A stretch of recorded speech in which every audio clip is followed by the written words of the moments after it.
একটা ছেলে আর একটা মেয়ে দুজনকে খুব ভালোবাসতো। তাদের পরিচয় হয়েছিল অনলাইনে। তারপরও তারা একজনকে ছাড়া যেন থাকতেই পারতো না। সারাদিন যেন ফোনটা কানের কাছে নিয়ে রাখতে হতো। এভাবেই তাদের অনেকদিন কেটে গেল। হঠাৎ একদিন তারা ডিসিশন নিল তারা দুজন সরাসরি দেখা করবে। কিন্তু ছেলেটি বলল, আমি তোমাকে কিভাবে চিনবো, আমি তো কখনো তোমাকে সরাসরি দেখিনি।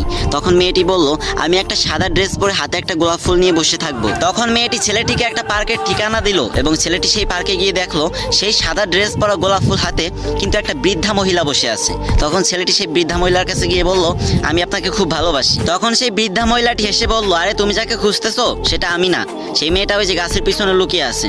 তখন মেয়েটা গাছের পিছন থেকে বের হয়ে এসে বলল, আচ্ছা সত্যিই যদি আমি দেখতে ওই বুড়িমার মতো হতাম তাহলে কি তুমি আমাকে ভালোবাসতে? তখন ছেলেটি বলল, আমি তোমাকে ভালোবাসি, তোমার শরীরকে নয়, আমি তোমার মনটাকে চাই, তোমার রূপটাকে নয়। আর এই কথা শুনে মেয়েটি কান্না করে ছেলেটিকে জড়িয়ে ধরলো এবং বলল, আমিও তোমাকে অনেক ভালোবাসি। এখন অনেকে আমার কমেন্ট বক্সে এসে বলবা, পারভেজ ভাই তুমি আমাদেরকে রূপকথার গল্প শোনাচ্ছ। আরে ভাই, এটা কোনো রূপকথার গল্প না। এক ভাই আমাকে ইনবক্সে দিয়েছিল। আর তোমাদের কাছে যদি আমার ভিডিওটা ভালো লাগে তাহলে একটু কপি লিঙ্ক করে দিও।